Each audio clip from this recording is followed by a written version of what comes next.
pen and paper now. I'm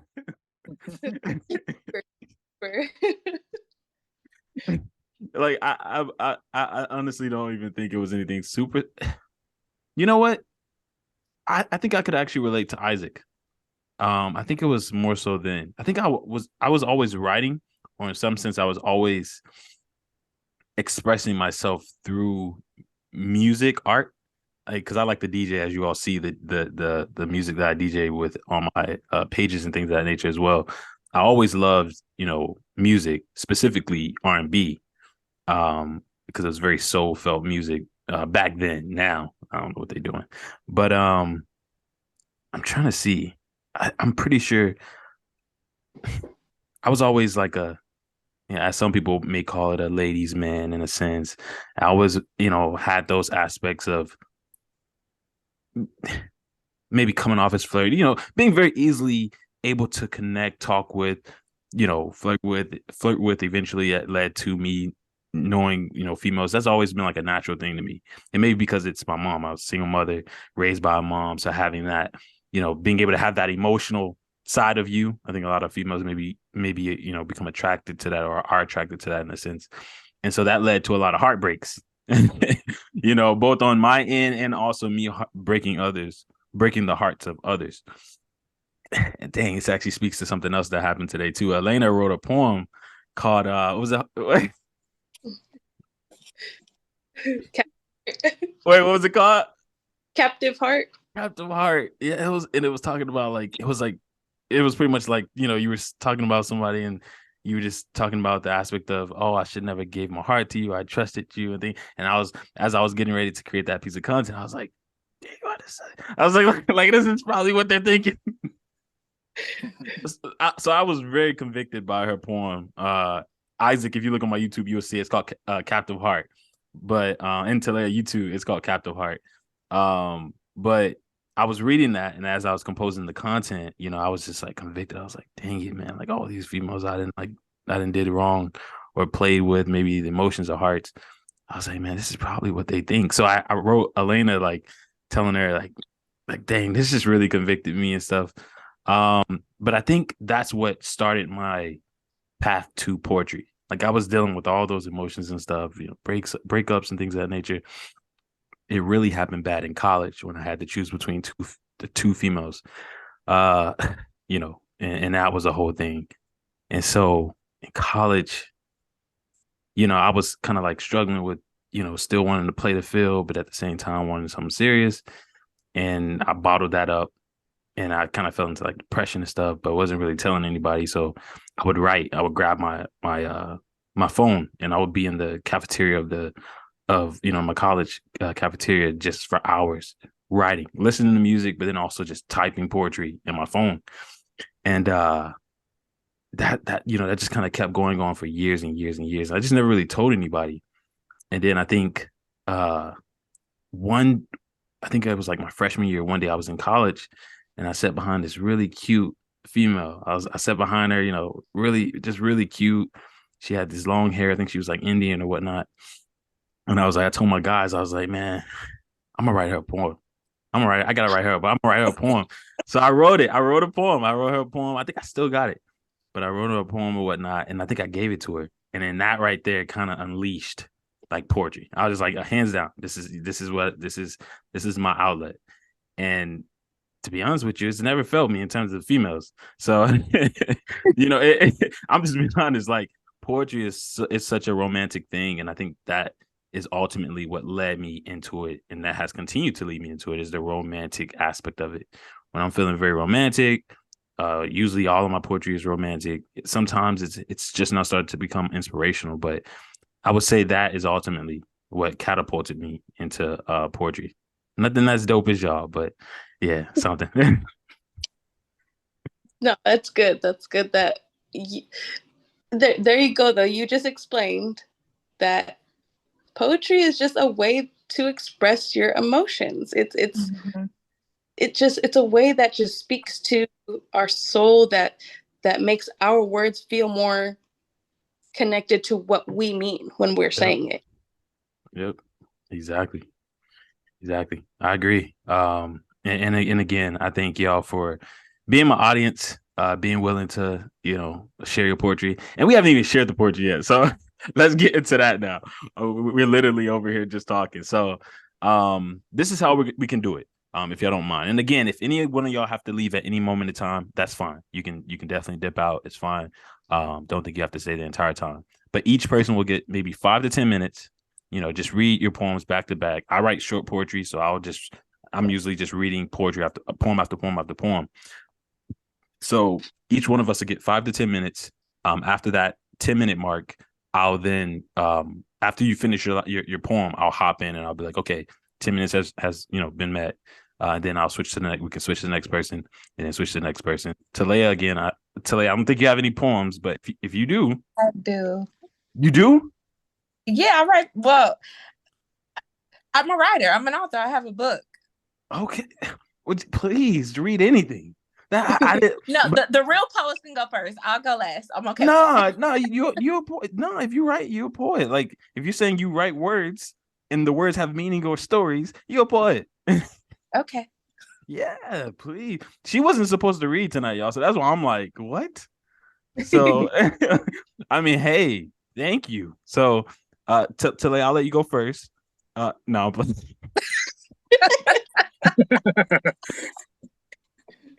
but actually, I'll go first to break the ice. So I'll go first, unless Elena, unless you want to go first, because ladies first. So if you are prepared and if you're good, then you can go first. Okay, I won't need that long though, because I do have to go in like 15 minutes. Okay, but yeah, you can stop whenever you want. I do write some longer poems, but a lot of my poetry is short poetry, like you too. So I'll go ahead and start. All right. As soon as you start, I'm gonna press the timer, and then, like I said, after the 10-minute mark, I'll interrupt you. But if you don't need to take up all that time if you don't want to. Okay. All right. The ones that I was gonna do, but I left all of my other poetry books at home because we had a last minute trip. But I have a little journal. I have one more thing to say. I'm sorry, not to cut you off, but if you want to, you can explain what the poem means to you before or after. Like if you want to go, hey, this poem is blah blah blah blah, and then you can read, or you can do that after, whichever one you want to do. Okay, cool. Okay, so I bought this journal a little while ago when I got back into writing poetry. Trey, like I kind of took a hiatus of writing poetry for a while after my father wrote me a poem, and it just triggered me and made me feel like I couldn't write because he took my voice once again. And that was probably about 2 to 3 years ago. So I just recently got this, I want to say a couple months ago, after you inspired me to start writing again. And the first poem I wrote in here says, it's called Hello Journal. Hello Journal. Take my words, turn them to magic, turn them to gold, turn them to medicine for the soul. Love, E. And that was it was kind of me connecting with the journal to kind of find a place in this journal to feel comfortable enough to write out what I feel, because I'm so not used to writing in a journal, but I know my poetry is kind of my journal entries. It is how I'm feeling. It is my emotions that I'm going through in that moment. So that was kind of like me trying to connect with the journal to hopefully bring about more art.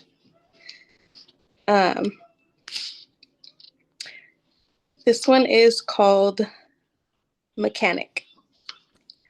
And this is about exes who have seen me as the broken person I was and tried to fix me up and then break me down.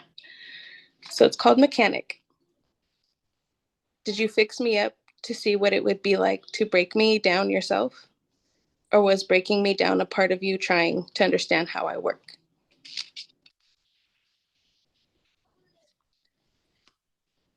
Mm.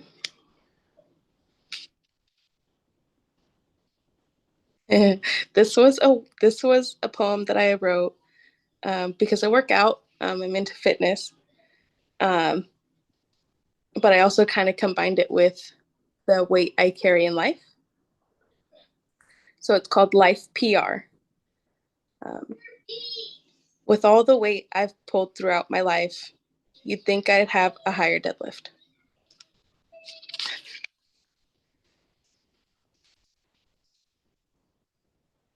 Elena, just so you know, we're still here. Can you hear me? I can hear you. Okay, we're still here. I just muted all of us so that you can, you have the floor. But just letting you Okay. know, yeah.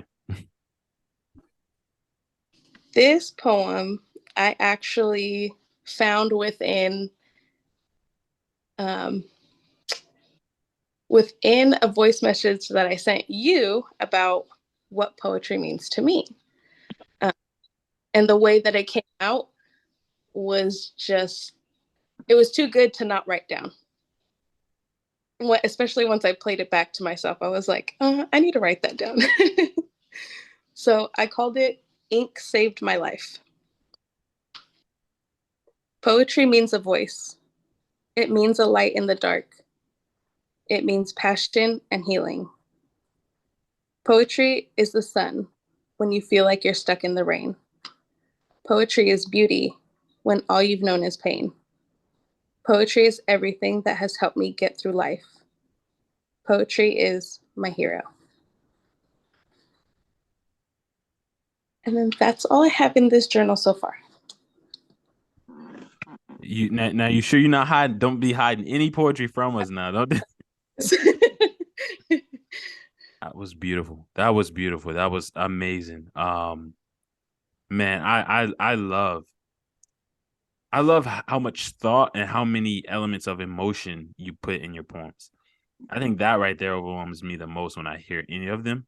And especially the last one again, I remember that one. But just again having your true emotions, your true self, your true experiences all bottled up in your poems, where you're talking about your father, where you're talking about how you felt or how you're feeling.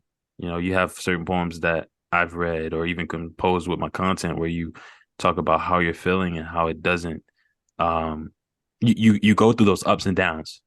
You have those moments where you feel like you just, you shouldn't do this or you should do that, or you're going to do this, even though you feel this way, Desert Rose. That was a beautiful one that I also heard from you, and that right there. Again, speaking to those life experiences of how you felt suffocated or not nourished, but at the same time, the flower still blossoms. The flower is still growing. All these different things, these elements, these emotions you put in your poetry. I do want you to just know that I see it and I hear it. So I love it. Thank you. Absolutely. If anybody else wants to say anything, Talea, I think I muted you too. So I think you have to unmute if you wanted to say anything. And you too, Isaac, if you wanted to say anything as well. I think you I should. love the names of your poems. I feel like they're very, very witty, especially but I think the last one, what was the title? Life. Ink Saved My Life. No, not that one. The other one with with PR. Oh, Lifetime PR. Yes, I thought that was very, very clever. Yeah. Yeah. Facts. I love it. I love it. Isaac, if you have anything too, man. Am I muted? There we go. I think that's working. I think I like the first poem the most because you gave acknowledgement to your notebook and made sure that it felt the love that you had written down on it too. Thank you. Mm-hmm. Gotta get some snaps in here, man. We gotta get a few snaps here. I love it. I love it. I love it. Again, Elena, thank you so much. That was absolutely amazing. And again, I know you have to run, so don't feel like you have to stay any much longer. But your presence and your time was greatly appreciated. Thank you so much. Thank you. Absolutely. A little longer. I have a little bit longer. Okay, yeah. She want to hear y'all. So Talea, you want nah. I'll go, or Isaac, if you want to go. Okay. If you want to go, far be it for me to stop you. Okay. Okay. I think I have 3. And so this one, I don't remember the name. I wrote this back in 2015, January 28th at 1:26 a.m. to be exact. A typical cliche lying within exudes an essence that can't be contained, not just determined by the glow of the skin, but a presence of peace that is ordained. It is in the eye of the beholder. So that was just about beauty. And what's so crazy, I wrote it in college, and my professor told me that was cliche. And I was like, okay. The next one is called Tales from a Creative. And I wrote this, I don't know, but Tales from a Creative. No more waiting, for tomorrow's not promised, but today I have the opportunity to do something great. Today is a new chance to make a better decision, to take that risk I've been wanting to take, to finally decide that I am going to walk out my purpose. Yesterday has passed, and no longer can I dwell and waddle and shoulda, coulda, wouldas. Today I choose life over death. I choose to speak my dreams into reality. Yesterday is gone, and tomorrow is not here. But today I choose laughter and joy over pain and sorrow. Today I choose to jump, and I choose to land in an atmosphere of greatness. Today my light will shine, no matter who or what tries to come against me. Yesterday is gone and tomorrow is not here. But today I choose me. The one of my favorite ones, I think I wrote this back in 2017. It's called Tales of a Country Girl. I'm originally from a small town in Central Florida. And when I say small, I mean country cows, small. I'm from a place where front doors are open and screen doors are shut all day. A place where you play in the grass barefoot and pick oranges off the grove. Asking granddaddy for $2 to go to the back street for some penny candy, pickled pigs, feed and bug juice. The only place where you see the same people every day, but act like you didn't. Where we ball at the park near the field full of cows. The only place with 6 streets, a corner store, and a post office. This was a place where you felt safe, even when your front doors were unlocked. But some days you wanted to lock those doors. This day turned into the place where you wanted to hide mama's bruised face, the place where you wanted to hide your stained eyes, the only place where you felt safe and unsafe at the same damn time. But all in all, this place began my fine artistry. That poem, in the town that I'm from, being that it's so small and so country, domestic violence kind of was like a generational curse that ran through my family. I'm lucky that I'm grateful that I have not experienced that for myself. But being from a town so small where everybody knows everybody, it's easy to feel safe. But at the same time, when no one really knows what's going on in your household, you can still feel unsafe. So that's my poem. And I have one more. Hold on. And this poem is called Knock Knock. I am a free-spirited soul, cautious to let you in. So close we can become, but I still won't let you in. Mean I am? No. Just a free-spirited soul, cautious to let you in. I love so hard and expect so much to only receive in return that my purpose was to pour into you. Well, what about me? Who fills my cup? You can't get too comfortable, they say. To whom much is given, much is required, they say. Why can't I just be that free-spirited soul not afraid to let you in? Cautious I am, but no longer do I want to be. But he said, let me in, and forever you will be free. He said, let me in, and no longer will you be afraid. He said, let me into your free-spirited soul. I won't forsake you. Therefore, I have made up my mind. I have to be that free-spirited soul, no longer afraid to let you in.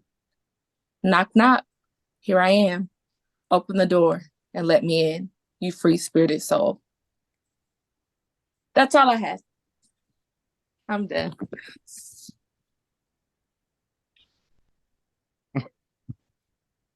Hey, hey, man. Hey, does anybody else have any? Elaine, I'll save mine for last. Am I on mute or no? Can you hear me? Mm-hmm. Yep. Yeah. Okay. You are amazing. Can I just say that your writing is amazing? Like, I felt every word you said, and it was just deep, and it was like I was there with you, and feeling the pain you felt, feeling the fear you felt, feeling just all of that. You can feel it in your words, and that's amazing. I like the what was it called? The country girl one? Tales of a Country Girl. Tales of a Country Girl. There you go. That one. Wow. We're gonna go right now, okay, baby? Sorry. No, it's fine. You're fine. But that one was deep, and that just was very touching. You did very good with that. You definitely are a writer. Yeah, man. How you gonna get on here talking about you want? All right, I'm sorry. Y'all keep going. I don't know what to say right now. Isaac, man, if you got anything, you can, bro. I'm sorry. I'm not great with names of the poems, but I do. I like the Eye of the Beholder one. That one was. I really like that one. Um, the the small town one was really good because the nostalgia and then the bug juice that gave me a great visual. That's an old drink for me. I think there's one more, but I think Elena already took on that. But yeah, the way you were talking about your writing, and it blew me away because I wasn't expecting that. So Thank you. Man, like I said, I feel like I've been betrayed. You know, like I literally, I like I'm taking this personal because I literally told Isaac, I was like, yeah, you know, Talia, she's not gonna cut her mic on. She's just sitting over here. She's gonna be on the sidelines. She just wants to be a spectator. Isaac, I told you that, and then this happens. Like, what the heck, Talia? Like, I'm for real. Is that you? Is this you? You're like, Charges to my head, not my heart. I'm trying to she's see. downplaying her own. She's downplaying her abilities. That's for sure. Isaac, come on, man. Like, what is going on here? I don't know, man. I don't know. I'm as lost as you are. I mean, again, I was expecting Elena to kill it. I'm expecting Isaac to kill it because I've already seen their poetry. But then I'm like, wait, what? Like, this fashion designer? Like, what? Like, out of left field. Way left field. I mean, like, I'm like, what just happened here? So, Talia, I'm disappointed, but I'm also impressed by you. At the same time, I'm highly disappointed, but impressed. Like, I think you should have as much confidence as Barry Bonds when he calls his shot on the field, bro. hitting in the left outfield in the home run. Exactly. That type of confidence. That's good. That's good. Man, like Steph Curry, half court, full court shot type confidence. Like, this is crazy. Michael Jordan with his tongue open. Like, come on. I mean, man, what is going on here? So, okay. All right. Up next, Isaac. Okay. I'm only going to share one because, like I said before, my poems are a little bit longer in length. But share as many as you want. Share as many as you want. Yeah. Well, I mean, it's going to take. I think for me, it's like a 4. I don't know if it's 4 minutes, but it'll take about half the time, maybe a little bit less. So if I do like 2 of them, I won't be able to explain anything before or after. I won't have time for it. But yeah. Let's see. Like I mentioned before, this is from my book that I published, and it is also another poem that was inspired by a book. I only heard of it from a creepypasta, so I don't know if you guys know what that is, but it's from the Russian sleeping experiment. and it's actually a 2013 book as well. I forgot who wrote it, but I've been wanting to read that because I think the creepypasta is only like a short snippet of what it actually is. Anyway, it's called Chamber. The negative effects of sleep, like the experiment. Insomnia is the way to our true selves. The lack of sleep shows us our true nature. It shows us what our true being is, our primal nomenclature. We can never hit such a thing. It is impossible. The Russian experiment makes it plausible. Enemies of the state, the guess they couldn't escape. 30 days of no sleep, just to see that sleep is fake. Rapid eyes move as we almost surface. The twilight it brings, our true intentions almost never surface. Anything to stay awake. Friday, stay away from the lake. Killers and sociopaths, that's what it takes. These stories might not be true. However, there is sense made from this too. The later we are awake, the more we let loose. As the morning comes, we are the swan swift and right, always trying to bring light. As the night comes and the darkness rises, we become the goose, a goose that patronizes. The few that show their true selves are ones that cannot sleep without making others cut so extremely deep. What will it take to push you over the edge? Where are you? Hiding behind that hedge?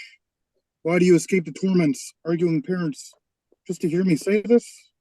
I see that your window faces your backyard, and you think you're safe. I stand back there waiting. You shouldn't pace. If I come up there and show you truth, all your smaller problems will just go poof. Killing you is no fun. I won't let you go that easily. I don't know why people keep telling me to get cooped. Show me how I am crazy. Just for another loop. What is a big scoop? Just like Dairy Queen, your life will get turned upside down. Once I show you the truth, I want to stay wide awake, show you true pain. Without this knowledge, you will never truly understand my disdain. Don't worry, soon you won't hear that train. You won't get distracted. Your destiny will be in plain sight. Just ask A-Rod or Wainwright. Hiding from the truth while it is in plain sight. You see darkness in my actions. I see my actions in the streetlight. I am here to save you from yourself, all right? Refuse to adhere to our calling. You won't end with a guy. Might. There is no wrong or right.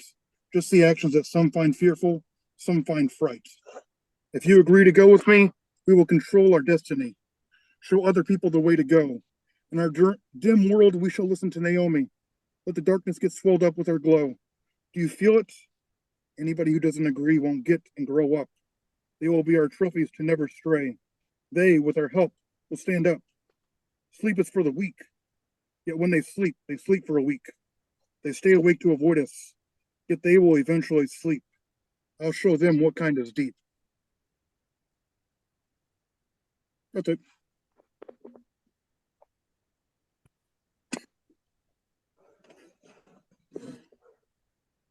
My goodness, man. I'm about to hang up. Like I'm about to end this call. This is crazy. Like, oh my goodness, man. And I just watched an animation on the Russian sleep experiment. I've seen it years ago, but I just recently watched the animated video on YouTube about it, and I was actually just having that debate with a few people in regards to, was it real? Is that something that can actually happen? Because it's debatable in terms of the amount of time, but then also the effects and things of that nature that they documented. So I know all about that, is what I'm saying. But the way you rope that in and tied that into, this is a poem you wrote, right? This is a poem I wrote, yes. Oh my goodness, man. This is in your book? This isn't a poem in your book? This is one of the poems in my book, yes. Please post it. Mm-hmm. I do want to say that that poem kind of is an outlier in the book because the rest of the book is pretty much following my experiences and how I don't know the word. Mm-hmm. I think that's the worst part about being a writer is I forget words when I need them. I know. Yeah, I know. It the rest of the book kind of follows the path of growing up with a narcissistic father and how my thoughts accumulated and how they presented themselves on paper. My goodness, man. And what do you mean by this is a standalone poem? Like this poem is like the initial poem you read or the last poem, or? This is one of the poems I really enjoyed. A lot of the poems I write, they're really hard for me to read. So when I was going through the publishing process for my book, I ended up I ended up crying multiple times trying to reread my book to find the errors and whatnot. So that was really hard. I enjoy this poem because it still kind of follows the same theme, but it's kind of playful in a way too. Yeah. But pertaining to your question about whether that was real or not, it was. I've read that it's false. It's been proven false. That they didn't have the technology nor the resources for that at that time.